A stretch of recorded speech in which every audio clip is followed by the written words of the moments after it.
Hello and welcome YouTube. I got asked a lot about my Wander guide lately.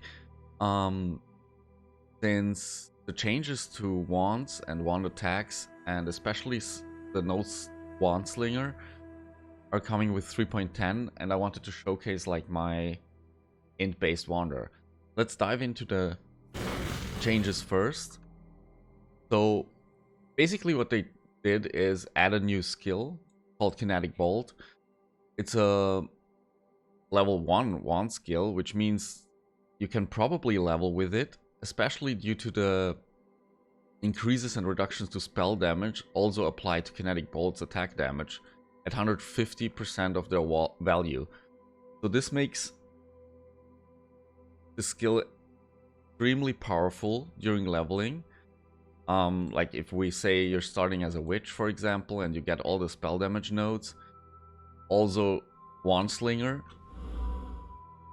will be changed to increases and reductions of spell damage also apply, so you can use a Kinetic Bolt with it, or Power Siphon. Oh, that's the holy grail, guys. Another big change is the new skill support Spell Slinger, which basically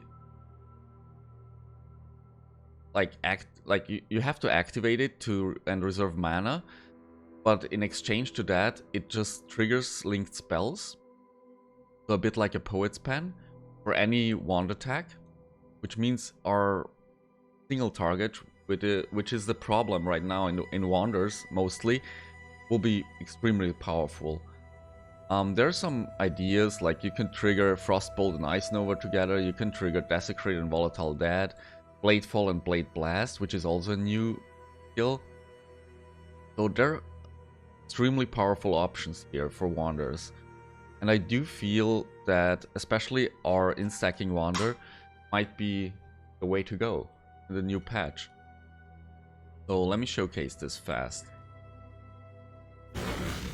Basically what we have is I started as a ranger and went Pathfinder just for the powerful flask nodes and flask ascendancies. So we took the veteran boyar for extra fizz damage and increased flash charges. Also important, the nature's boom, which gives you flash charges every second and also makes you not consume charges sometimes. And the most important, Master Alchemist, immune to elemental ailments. So this way we're immune to every elemental ailment in the game, as long as a flask is up, which is basically always. And Nature's Adrenaline, just for some speed and movement speed. So that's about the Ascendancy. Basically, I just went through the dex nodes here to make use of the Fertile Mind jewel. I took Heart of the Oak to get some avoidance for stun, together with this Stibnite Flask with the crafted avoid being stunned and 8% increased flask effect. We reach exactly 100% stun avoidance. So we're immune to ignite, chill, freeze, shock, and stun. Then I used another Fertile Mind, get some more int, because basically we're just stacking as much int as possible. I went down here to grab Point Blank, which is extremely powerful against bosses. And here I used the new Thread of Hope, which drops from Cirrus. It can be a small ring, a medium ring, a large ring, a very large ring. And it always gives -10 to -20 ally resist. In this case it's -10, so I tried to get the lowest possible. Guys, don't you please forget to like and subscribe for great content. Thank you very much, Super Kinger. Thanks, man. Exactly. So here we're using a large ring, which basically creates a ring through the passive tree around the jewel, and you can pick any node within this ring. It's already worth it just by picking Assassination for the 35 multiplier and crit chance, but also Sleight of Hand, which gives you 20% increased damage for one-handed weapons, is pretty good. Piercing Shots, really important for our Kinetic Blast. Soul Raker for some extra total recovery from Life Leech. And Yeah, that's basically it, what I took with Thread of Hope. Then I use I use Emperor's Mastery for the increased attributes, which doesn't have to be, and Emperor's Wit is also pretty good and way less expensive. And then I use the Tempered Flesh to convert all the strength here into multiplier, which means it put us at 56 critical strike multiplier just with this jewel. Everything else is pretty basic. Like in the new tree in 3.10, I would definitely skip Crackling Speed. I would definitely work the tree around so I can pick one slinger. Will be pretty like one of the strongest node in the new tree, and try to build up some spell damage, maybe through jewel socket here or here, and try with the new jewels. The POB is down in the description, I'll link it, and you can check it out. At the moment we have it anointed, we have Prism Weave anointed. We could also anoint one slinger if our tree is any different in the new build. Also further, a Watcher's Eye with 20 or with Energy Shield on hit, pretty important for the survivability, because we're using Ball Lightning on cast when damage taken. And for packs, I use it with GMP. For bosses, you could swap GMP for lower projectiles. Also, Wave of Conviction for some exposure to lightning damage. It applies minus 25% resist on lightning. Okay, let's go through the others here. So basically, I use a shield charge with Fortify and faster attacks. Fortify is not always up in this build, and it's like a little weakness I feel we have, but if you're like concentrating on it, you can keep it up most of the time. You could also skip that for something else if you're not comfortable with shield charge and would rather use. Then we have our auras, Wrath, Discipline, Lighten, and Precision, which is huge for the accuracy rating and crit chance. Further, we're using our clear skill is Kinetic Blast, Elemental Damage, greater multiple projectiles, and added Cold. And a 4-link is more than enough to clear all the packs. And for the rares, bosses, we have a 6-link Power Siphon setup with added Lightning, Barrage support, which gives us extra projectiles.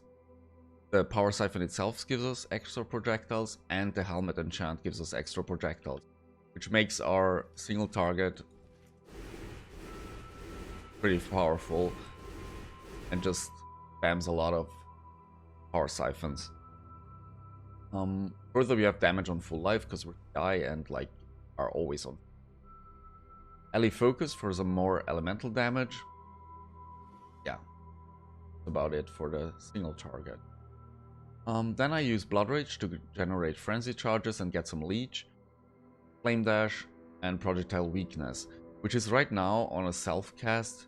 You could add it probably here or on your cast when damage taken setup, for example, or get a ring with like Assassin's Mark, similar. Our gear in general, the most important part is the wand. So you'll try to get a Crusaders mod with lightning damage and lightning pen. Then you'll try to get a Papers wand with 1 to 6 lightning damage to attacks with weapons with per 10 int, and then combine them with an Awakener orb. Try to get crit chance and attack speed on it. If you don't have the budget to do that, you could also just roll the 1 to 6 damage per 10 int and then multi-mod it and get crit chance and attack speed that way. We got pretty lucky on this one. It was the second try, I think, and we got tier 1 crit chance and craft the attack speed. Helmet is pretty straightforward. As much energy shield as you want, as possible, and as much int as possible. We got lucky with the metallic fossil and added the nearby enemies have -9 to lightning resist, which is pretty huge for this build. We also got a gate amulet, because we are lacking strength. We want as much int as possible. And I combined the shapers again with a Crusader amulet. I rolled the % intelligence on the Crusader. I rolled % damage per 15 int on the shapers, and I combined them. In this case, it's pretty lucky because even the items and gems have reduced requirements is good because we can run level 20 gems without getting out of our way with the strength. Else you want energy shield and max energy shield, whatever else you can get. If you get attributes as well, it would be insane. Shield. In this case, I took a Zeri's Reflection because we got lucky and got the prophecy from Navali. But any ES shield with high int will do. This makes it also possible so that we don't have to run as like immunity to curses flasks, so we can use more unique flasks this build. Rings are basically just high int, high ES, resists. Same here, high int, high ES, and resists, and if possible, of course, a damage with attack skill. The boots I crafted also like Tailwind elusive boots, but you don't really need them. I did that recently. You can use any high int, ES, and that. Gloves the same, like we're always going for max int and ES. Okay, and the belt, I got really lucky actually on crafting this one. I crafted it with essences, with the int essences. And this was the second try, and we hit the increased attributes, elemental damage with attacks, int, like flat int, and ES belt. So this is optimal for us. Instead of the mana, it would be nice to get some flat int, flat ES. And you have to have a prefix open for the flasks applied to you have increased effect. We can be stun immune. Okay, check the flasks. Since we're playing hardcore, I definitely wanted the stun immunity, which you achieve this craft. Avoid being stunned, 50%, 8% increased effect, and all the effective nodes from Pathfinder plus Heart of the Oak makes it 100% stun immune. I took a Cinder Swallow for clear and recovery in maps. I took the one with crit chance. You can get regen or whatever you think is right for your build, what you lack. I use a Rumi's Concussion, which is really not needed, but I like to run armor flasks or granite flasks on my CI builds just to have some kind of fizz mitigation. Wise Oak, it's perfect if you can cap your resists, like your max resists, at the same value. Then you get like 10% reduced ally damage taken, which is huge, and you penetrate 15% of all resists, like all elements. The other possibility would be getting Vinctor's Flask, or just running highest lightning res, and the other two, if possible, on the same level, just to have some reduced ally damage taken and max lightning penetration. And then I took a Diamond Flask for critical chances lucky and some regen, so I don't degen from Blood Rage. So if we click that, we're actually regening, even if it's not. Okay, so that's about the skills.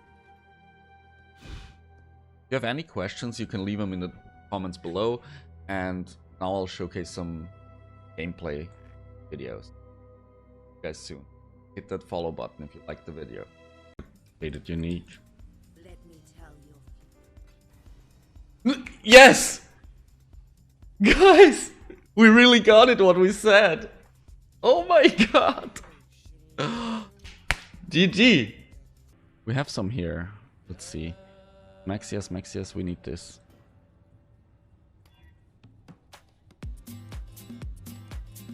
Oh, that's pretty good.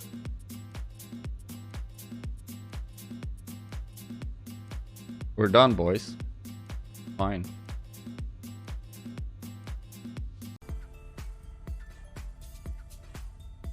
Okay, it's above 300. And now we exalt it for the hunter. Or any int. Need int. What? shield charge or flame dash to get along.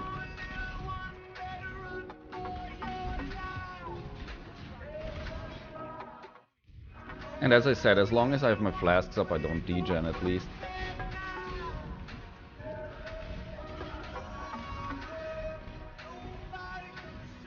Note that we have our power siphon, which is our single target in the 6th link. I have to go through gems still, so I'll show that after the video, or after this. Let's just kill the boss as well. Yeah, well, let me show you.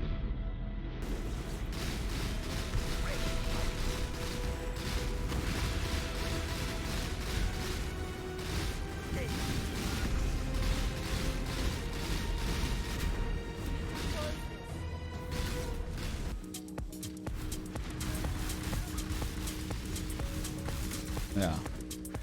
So I didn't click anything. That was just our ball lightning and ES on hit surviving for us.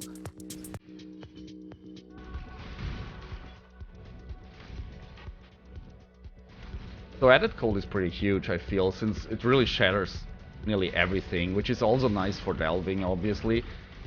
You don't have so many corpses lying around, so DD isn't as powerful against you.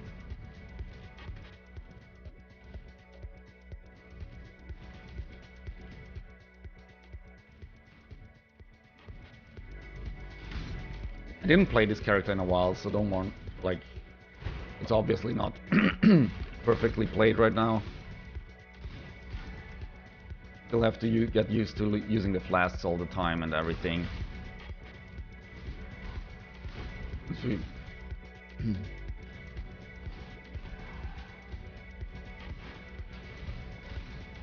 pick that up later. Okay, let's see.